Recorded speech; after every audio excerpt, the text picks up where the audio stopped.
पंच धातुओं से महाप्रभु का रथ बनता है, जिसमें पहला है काष्ठ यानी कि लकड़ी, दूसरा है धातु यानी कि चोबा आदि जो भी लगाए जाते हैं, लोहा आदि, तीसरा है रंग, और चौथा है पत्र पुष्प तंबूरा, और पांचवा है वस्त्र।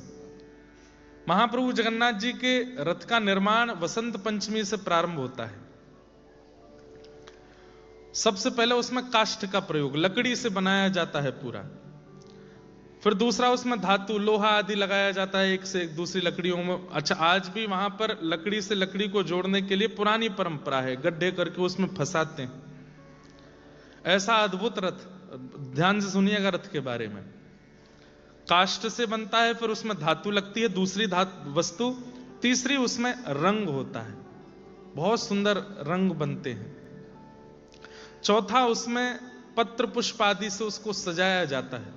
लोहा भी लगता है, तांबा भी लगता है, और सोना भी लगता है, चांदी भी लगता है महाप्रभु जी के रथ में। और अंत में वस्त्र, जो ऊपर का शिखर है वो तो पूरा वस्त्र से ही तैयार होता है महाप्रभु जी का। 7 प्रकार के लोग लगते हैं महाप्रभु जी का रथ बनाने में। 7 लोग नहीं, 7 प्रकार के। एक प्रकार में 30-30-40 भी होते हैं। कौन कौन से? पहले होते हैं गुणाकार। ये गुणाकार क्या करते हैं? काष्ठ को काटना, ये शिखर की लकड़ी है, ये नीचे पहिए की लकड़ी है, ये बैठने की लकड़ी है, ये स्तंभ की लकड़ी है। तो पहले होते हैं गुणाकार, जो काष्ठ बनाते हैं। दूसरे होते हैं महाराणा, जो रथ के लकड़ियों को व्यवस्थित करते हैं। ये यहां लगेंगी, ये ऊपर लगेंगे, ये ऊपर के बनेंगे, मतलब आर्किटेक्ट पूरे। आज भी इसी परंपरा से बनता है रथ। तीसरे होते हैं लोहाकार, जो उसमें जहां लोहे की जरूरत है, स्वर्ण की जरूरत है, चांदी की जरूरत है, वो सब लगाते हैं। चौथे होते हैं चकानायक। चकानायक जो ठाकुर जी का रथ का पहिया बनाते हैं। पांचवे होते हैं मूर्ति नायक। महाप्रभु जगन्नाथ जी के रथ में असंख्य मूर्तियां बनती हैं। इतने सारे देवी देवता बनाए जाते हैं पूरे रथ पर। वो ऐसे ही नहीं बन जाता है। वसंत पंचमी कब की आती है? जनवरी, मकर संक्रांति के बाद वसंत पंचमी आती है, तब से बनना शुरू होता है, अब जाके पूरा होता है। मूर्ति नायक बहुत सारी मूर्तियां बनाते हैं। देवी देवता, गंधर्वजन, क्षेत्रपाल आदि सब बनते हैं। उसके बाद चित्रकार, चित्रकार बनते हैं। और सातवें होते हैं सूचीकार। सूचीकार जो वस्त्र सिल करके ठाकुर जी के पूरे रथ का ऊपर का कपड़ा बनाते हैं। ये 7 प्रकार के लोग महाप्रभु जी के रथ में लगते हैं। कौन कौन? गुणाकार, महाराणा, लोहाकार, चकानायक, मूर्तिनायक, चित्रकार और सूचीकार। ये लोग मिलकर के महाप्रभु जी का रथ निर्माण करते हैं। महाप्रभु जगन्नाथ जी के रथ का नाम है नंदी घोष। क्या नाम है? नंदी घोष रथ है, जिसमें 16 पहिए होते हैं, और ये 45 फीट का लगभग रथ बनता है। नंदी घोष इसका नाम है। 16 इसमें पहिए होते हैं। ये लाल और पीले कलर का होता है। और महाप्रभु जगन्नाथ जी के रथ के जो सारथी हैं वो हैं दारुक सारथी। दारुक इनका रथ चलाते हैं। फिर दूसरा रथ सुभद्रा जी का है दर्प दलन। क्या नाम है? दर्प दलन। ये 43 फीट का होता है, 43 फीट्स का। और इसमें होते हैं 12 पहिए, 12 चक्के होते हैं। और इनके जो रथ चलाने वाले हैं उनका नाम है अर्जुन। पतिदेव ही रथ चलाते हैं, पत्नी बैठी है पीछे।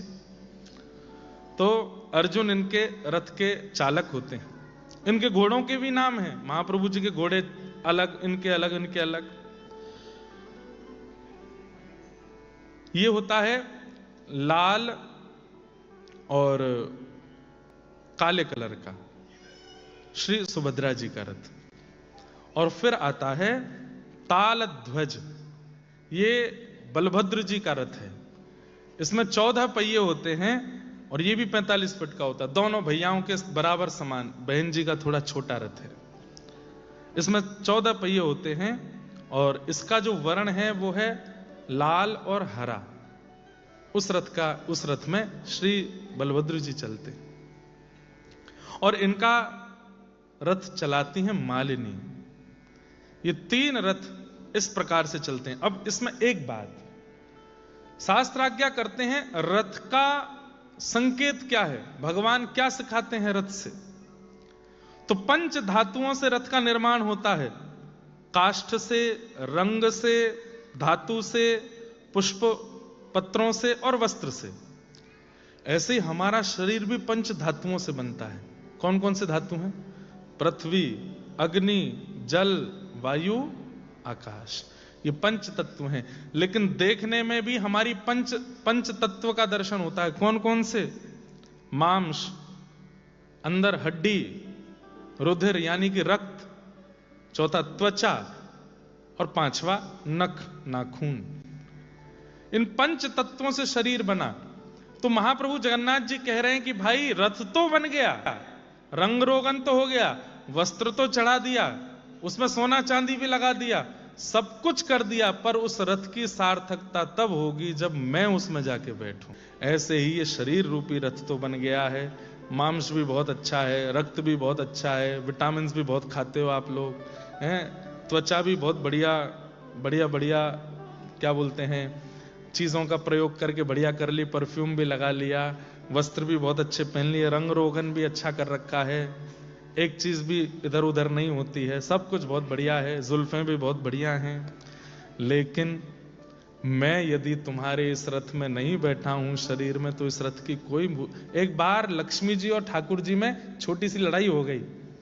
लक्ष्मी जी बोली, भले ही पूरी दुनिया आपकी हो, लेकिन मेरे आगे आपके उपासक भी फीके हैं। ठाकुर जी बोले, कैसे? तो लोग बाग अर्थी लेके जा रहे थे, राम नाम सत्य है, गोविंद नाम सत्य है, गोपाल नाम सत्य है। तो लक्ष्मी जी बोली, देखो आपकी महिमा, किसी व्यक्ति की मृत्यु पर पूरी दुनिया क्या गा रही है? राम नाम सत्य है, कृष्ण नाम सत्य है, गोविंद नाम सत्य है। सब रो रहे हैं और आपका नाम गा रहे हैं। लेकिन मैं अपना चमत्कार दिखाऊं? बोले दिखाओ। तुरंत आकाश से सोना चांदी की वर्षा होने लगी। अर्थी लेकर के जा रहे थे, कोई रो रहा था, चाचा जी कहां चले, मेरे पिताजी का हो गया, भाई साहब कहां, मेरे मित्र, मेरा यार था। और जैसे ही सोना चांदी बरसा, ठाकुर जी देखने लगे। इतने में सब भागे सोना चांदी उठाने के लिए, जेबों में भरने के लिए। 4 लोग नहीं गए, वो अर्थी पे ही खड़े थे। फिर थोड़ी देर बाद उन्होंने सोचा, यार ये तो चले गए, ये कुछ संपत्ति मिल रही है, थोड़ी देर, चाचा जी थोड़ा वेट करो। नीचे रख के गए, उठा के लाए, थोड़ी अपनी जेबों में भर लिया। लक्ष्मी जी बोली, देखा आपने, पूरा विश्व भले ही आपका है, पर मेरा प्रभाव कितना है देख रहे हैं आप? आपके भजनानंदी भजन छोड़ के भाग जाते हैं। ठाकुर जी बोले, देवी एक बात सुनो। बोले, हाँ। सब गए, वो अर्थी पर जो लेटा वो क्यों नहीं गया? सब गए, पर वो क्यों नहीं गया? वो तो जा ही नहीं सकता। क्यों नहीं जा सकता? उसमें प्राण ही नहीं है। बोले, ना, उसमें मैं नहीं हूं, मैं ही तो परमात्मा हूं, मैं ही तो प्राण हूं, मेरे कारण ही तो पूरा विश्व जीवित रहता है। यदि मैं किसी के अंदर नहीं हूं, मैं यदि किसी का त्याग कर देता हूं, वो कुछ नहीं कर सकता। फिर लक्ष्मी जी चरणों में गिर गई, बोले, क्षमा करो। बोले, इंसान नहीं करता, ये आपको देख के दौड़ता भी मैं, ओहो मेरी पत्नी बरस रही है, ले लो। जिसमें मैं नहीं हूं वो आपके पास भी नहीं जा सकता। तो रथ तो भले ही निर्माण हो गया, इस रथ को आप लेके ऑस्ट्रेलिया भी आ गए, इस रथ का विवाह भी करा दिया सुंदर कन्या से, सुंदर पुरुष से। इस रथ के छोटे छोटे बालक भी हो गए, पर इस रथ को कितना भी अद्भुत बना लीजिए, कितना भी सोना चांदी से इसको सजा लीजिए, कितने भी रंग रोगन कर लीजिए, इस रथ की सार्थकता तब होगी जब इसके हृदय पटल पर महाप्रभु जगन्नाथ बैठेंगे। नहीं तो इस रथ की कोई वैल्यू नहीं है। आपको पता है, इतने बड़े बड़े रथ बनते हैं, महाप्रभु जगन्नाथ जी के मंदिर में वापस लौट जाने के बाद कहां चला जाता है रथ, पता है आपको? जैसे ही महाप्रभु जी उतरते हैं रथ से, रथ यात्रा पूरी होगी, अब उसी दिन से टूटना शुरू हो जाता है, वो अपने आप टूट जाता है, उसके चक्के टूट जाते हैं, ऊपर का टूट जाता है, नीचे सब जगह से अपने आप वो जीर्ण शीर्ण होना शुरू हो जाता है, बोली लग जाती है, लोग चक्के खरीद ले जाते हैं। पर महाप्रभु जी के जाते ही वो रथ चटकने लगता है। तो इसलिए शरीर है, पर इसमें अगर महाप्रभु नहीं बैठे हों तो फिर शरीर का क्या फायदा। तन तो है, पर इस तन में ठाकुर जी को विराजमान करो। महाराज जब ये रथ बना ना ठाकुर जी का, तो इस रथ में कैसे कैसे रंग हैं, कैसी कैसी मूर्तियां हैं, इसमें कैसे कैसे भाव हैं। मैंने 20% बताया है, अभी इस पर 50, अभी इस पर बहुत सारी बातें हैं जो रथ के अंदर हैं, हमको पता ही नहीं है। कितनी मूर्तियां बाहर दिखती हैं, कितनी मूर्तियां ऐसी जो भीतर हैं वो दिखती ही नहीं है। देवताओं का स्थान होता है, दैत्यों का भी स्थान होता है, सबको ठाकुर जी स्थान देते हैं, सबका कल्याण करते हैं। भूत प्रेत पिशाच जितने भी पूरे विश्व के होते हैं, रथ यात्रा में सब मुक्त हो जाते हैं, क्योंकि महाप्रभु जी आके सबको दर्शन दे देते हैं। अंतिम दिन एक अधरपना नाम का एक प्रसाद होता है, वो अधरपना जैसे ही वो 3 घड़े फोड़े जाते हैं महाप्रभु जी के आगे, उसको कोई स्पर्श भी नहीं करता, उसका पान सब भूत प्रेत करते हैं, पा करके सब मुक्त होके चले जाते हैं। ये आगामी 7, 8, 10 दिन जो हैं रथ यात्रा के अति पवित्र हैं। महाप्रभु जगन्नाथ रथ में आरूढ़ हो जाते हैं और आरूढ़ होकर के ये करते हैं। तो इस रथ का अब एक कथा ऐसी है कि ऐसा महाप्रभु जी का रथ बनता है, ये पूरे भारत में जब प्रचार होने लगा, सोशल मीडिया था नहीं आज से 500 साल पहले, कानों से कान एक के बाद एक जब ये बात जाने लगी, तब ये बात पहुंची कहां? गोस्वामी तुलसीदास जी के कानों में, जिन्होंने रामचरितमानस की रचना की, गोस्वामी तुलसीदास जी जिन्होंने हनुमान चालीसा की रचना की। जैसे ही उनको ये बात पता चली कि एक नंदी घोष नाम का रथ है, उसमें इतनी मूर्तियां बनती हैं, ऐसी लकड़ी से बनता है, ऐसा बनता है, ऐसे कपड़े बनते हैं, यहां सोना लगता है, यहां चांदी लगता है, आदि आदि। तब बताने वाले से पूछने लगे, इस रथ के बारे में तुम कहां से सुन के आए हो? बोले, अरे जगन्नाथपुरी में महाप्रभु जगन्नाथ जी का रथ ऐसा ही बनता है। तो गोस्वामी तुलसीदास जी के नेत्र सजल हो गए। बोले, क्यों सजल हुए? बोले, क्योंकि मेरे मन में रामचरित्र प्रकट हो रहा है और मुझे जैसा जैसा दिखता है मैं लिखता जा रहा हूं। जिस विजय रथ पर बैठ करके प्रभु श्री राम ने रावण का वध किया, वो रथ ऐसा ही था जैसा तुमने वर्णन किया है। ये नंदी घोष रथ जिसमें महाप्रभु जगन्नाथ बैठते हैं, ये वही रथ है जिस रथ में बैठ करके प्रभु श्री राम ने जाकर के उसकी नाभि में प्रहार करके रावण का वध किया था। ये विजय रथ भी है। इस बात का प्रमाण किसने दिया? गोस्वामी तुलसीदास जी ने। ऐसे महाप्रभु जगन्नाथ आज रथ पर आरूढ़ हुए हैं।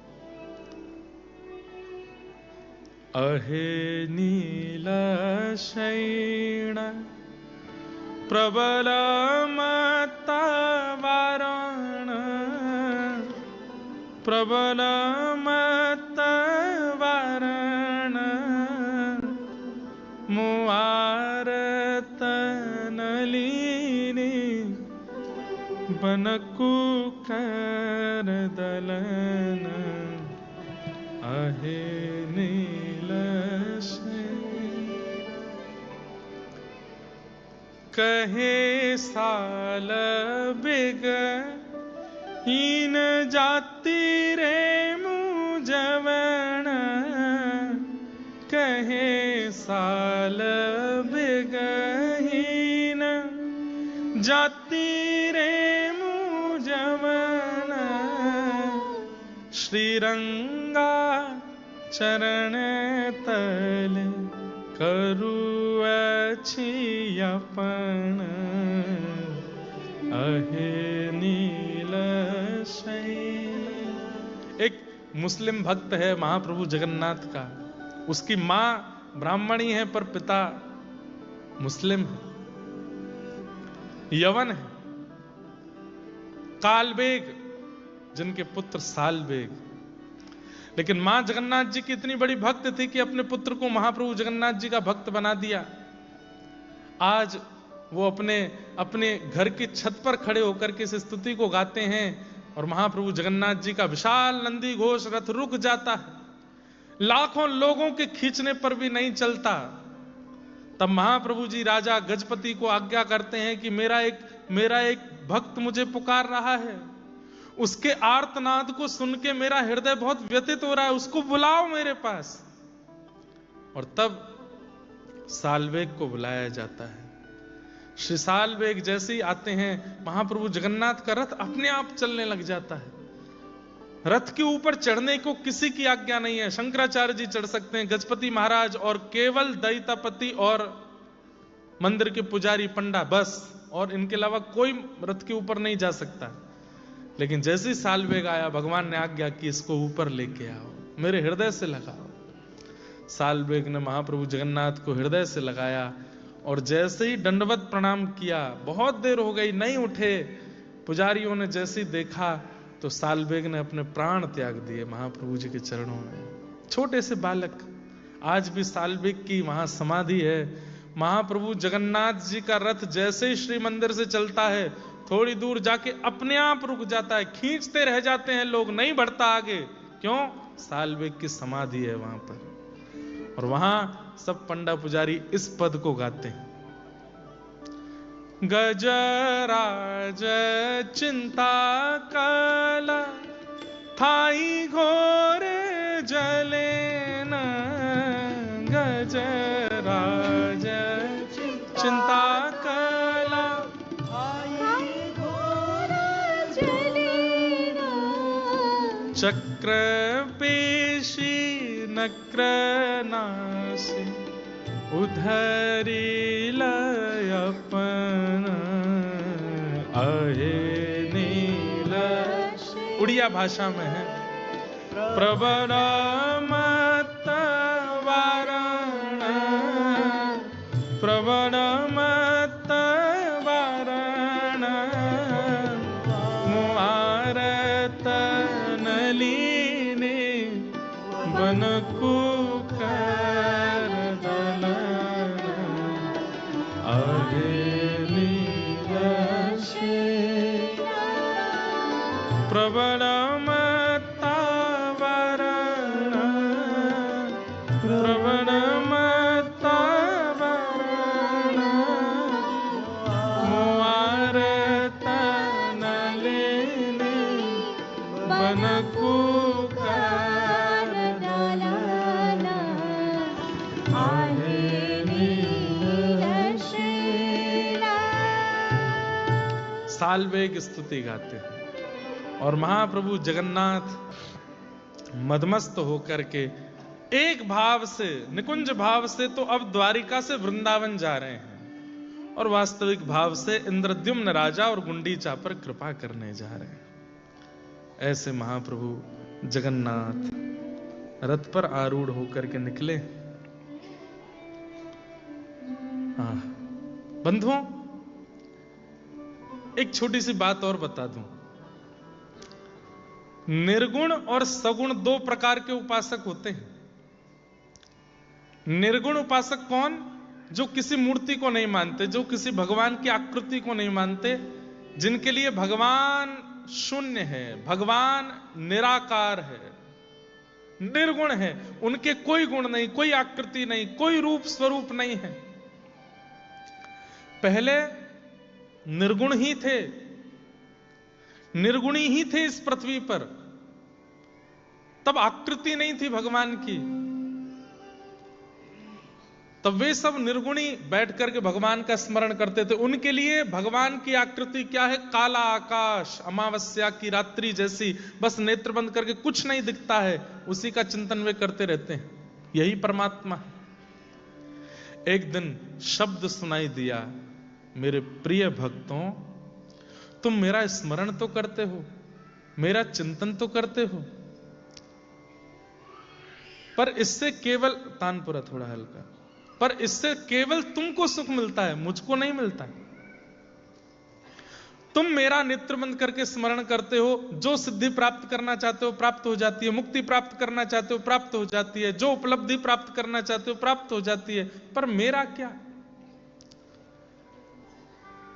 तब सब निर्गुणी भक्तों ने कहा, नाथ आपको सुख कैसे मिलेगा? बोले मेरा सुख तो है, मेरे उत्सव करो, मेरा स्नान कराओ, मेरा श्रृंगार करो, आरती करो, मेरे सामने नाचो गाओ, उछल करके मेरा भोग लगाओ, खूब प्रेम करो, जैसे एक संसार में संबंध निभाया जाता है मेरे साथ निभाओ। तब निर्गुण भक्तों ने कहा, आपकी तो कोई आकृति नहीं है, फिर हम कैसे करें?